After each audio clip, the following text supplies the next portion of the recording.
Spoiler alert, spoiler alert. The following video will contain spoilers from the movie Resident Evil The Final Chapter. So if you don't want anything ruined or spoiled for you, stop watching now. Also, this video will contain language of a frank and explicit nature. Viewer discretion is advised. If that offends you, stop watching now. But for everybody else here, hey guys, Dave here. And I finally got around to seeing Resident Evil The Final Chapter. And I gotta admit, I was a bit iffy. I mean, personally, now this is just my personal. I feel like zombies have been played the fuck out for a while now. And it was a little frustrating. I mean, the last two Resident Evil movies before this, we had Alice getting all geared up. She went to go fight, and she got her ass handed to her. All the clones were destroyed, and she lost her powers. At the end of the last fucking movie, Wesker supposedly brings Alice and a few of the last survivors to Washington, D.C. to make a big stand, and supposedly gives her powers back. And we look like, okay, we're going to have the final battle right there. Nope. If that's what you were prepared for, then you are shit out of luck, because that's not what happened. Apparently they decide to jump ahead a little bit. Washington, D.C. has fallen. Somehow Alice, a little sickly, manages to get out of there, and she fights this god-awful Hellbat mutant thing. I mean, she didn't even have a gun, so apparently shit's hit the fan. So something has happened. She ends up taking out one of these freaking Hellbat things with a knife, with a claymore. She finds a knife along the way, and we get to hear from the Red Queen, who I believe is played by Mila Jovovich's daughter in real life. So that's kind of cool. Well, Red Queen says that it looks like Umbrella's kind of screwed the pooch on this, and within 48 hours, the last human settlements on Earth will be overrun and decimated. So, apparently, Umbrella wanted to do this to try to screw things up, and Red Queen isn't having it. So, it turns out there is an airborne antivirus that'll destroy any traces of the T cells and anyone infected with it. So anyone infected with it will die. So the zombies will finally fucking die.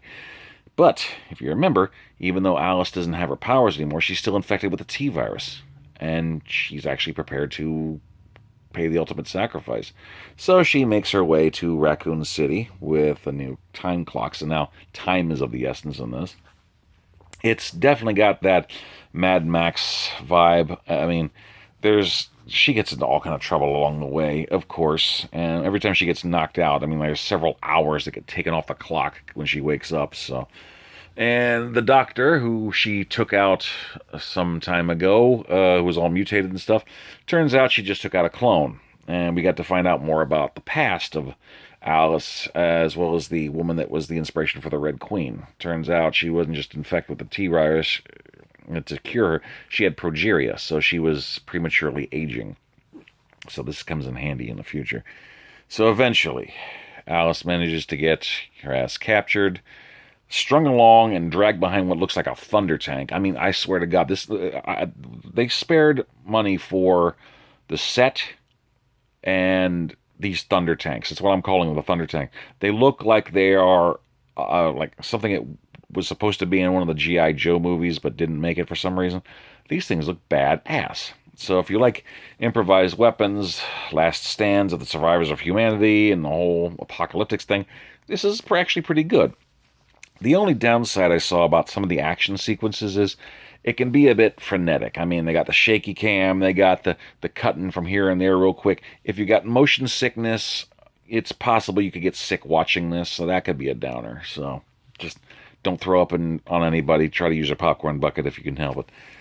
So, eventually, she reunites with Claire. That's kind of cool. And they make a big old last stand against a freaking army of undead, which is actually pretty cool, as well as these damn thunder tanks. And then they try to make their way to the Hive. That's where the antivirus is, and the clock is a-ticking. So, if you guys remember things like Escape from New York or Escape from L.A. meets Mad Max, that's kind of what the vibe is here. And eventually they managed to try to get in there despite the Cerberuses, which, mutated T-virus dogs, which there's a few monsters in here which kind of suck because except for like the one flying thing that I keep calling a Hellbat, it may have another name. I don't know what it is. But besides the Hellbat, there's the Cerberuses and a couple ugly mofo monsters that just got rows of teeth and they're just freaking hulking things. The bad thing is, you never really get a good look at them. They're always cloaked in the shadows, and you'd be lucky to make out full details of them. So I don't know if that was an artistic choice or just if they lowered the quality enough to get through the CGI. I don't know, but they were good. I just wish I could have seen the damn things more, you know. So the ragtag group makes it. Some people don't. Wesker is reduced from being the big bad to just a henchman for the Doctor, which kind of sucks. And eventually, along the way, we get to find out that, I mean, Alice technically doesn't have like telekinesis or the ability to kill you by looking at you, but she's definitely still different. She's augmented to some degree. I mean, she's got an ability to look at something and try to calculate odds to take care of stuff. So she's kind of got that, which is cool. But it turns out the Doctor actually has that too and is one step ahead of her, of course.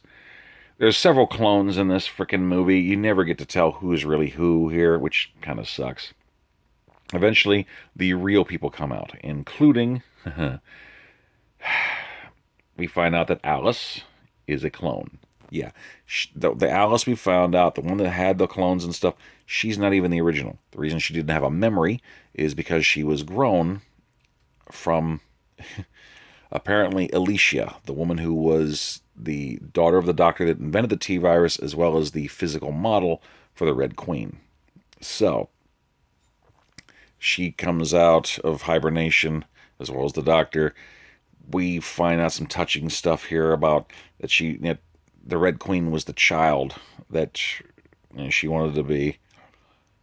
Alice is the woman that she could never be, and this other woman who's like 90 years old in a wheelchair is just trying to fight off the Doctor, trying to beat it. And it's just it's fast paced, it's kind of good, and I have to say this, it's probably the most action packed of all of the Resident Evil movies, and that's saying a lot, seriously. But despite the fight scenes, including the big climactic stuff, you kind of just wish that there was a little more. I mean, it was good, and I could see where they were trying to go with it, but they're on a race to the clock to try to get to the surface, bash the vial with the antivirus, and cure the world. And Alice is prepared to do this even if it means her death. A lot of explosions, a lot of monsters, a lot of fighting, and the laser grid room is back, of course. And it's just, after the climactic fights we've seen with superpowers and mutants and stuff like this, it comes down to augmented people, but they look human, fighting each other. And eventually we get to see something that we don't get to see in a lot of zombie movies. Which, here's the thing. The cool thing is Resident Evil is trying to mutate itself. It isn't just zombies anymore. The T-virus also creates mutants and monsters, which is a nice touch in my opinion. Because zombies, in my personal thoughts, are getting played the fuck out. So at least Resident Evil tried to do that. So if you got a few monsters there, like I said, I just wish you could see them better. Eventually, though, there's all kind of fighting going on. It looks like you're not really sure if she's going to save the world or not. Well, turns out at the very end, despite two assholes that are the same guy, she manages to save the world. Releases it. The zombies drop like chaff before the plow, and so does she. But somehow, she manages to wake the hell up. Claire's there, and the Red Queen has a special message for her. Turns out, although Alice was led to believe that the T-virus would be targeted in her body and kill her as well, it didn't target the healthy cells. So it eliminated the T-virus. She's no longer infected. So she's as close to normal as she's ever going to be. But as a little extra thing, Alicia rather, the woman that was the prototype for Alice, downloaded her memories and gave them to Alice. And now she has memories of her childhood, stuff like that. So she feels whole again. Well, so now the T-virus's antivirus has been released to the wind. Unfortunately, without someone to carry it, it's going to take possibly a few years to take care of. So Alice drives to Manhattan on a stolen motorbike, and she's going to just keep on killing people or killing infected stuff and monsters until the world catches up. It's kind of like Blade Trinity it that way, she just kind of drives into the sunset to still kick ass and take names. And I got to tell you, there are some cool weapons in here. There are double barrel semi-automatic pistols. There's a triple barrel shotgun. I want these. I do. So if you like improvised weapons, if you like new kind of weapons that you wonder how the hell they got their hands on, it's not bad stuff. I mean, it's good. It's a high-budget B movie. It's definitely a popcorn movie. And I was about played out of the Resident Evil thing, but this went out on a good note. Not the greatest note. It could have been better, in my opinion, but it was okay. So it's worth a matinee see. I went ahead and splurged and got the 3D, and the 3D didn't really do anything extra for me. If anything, it just helped to add to the pace when the fight scenes when it got really frenetic, and there's the camera angles and stuff. You can miss stuff if you blink.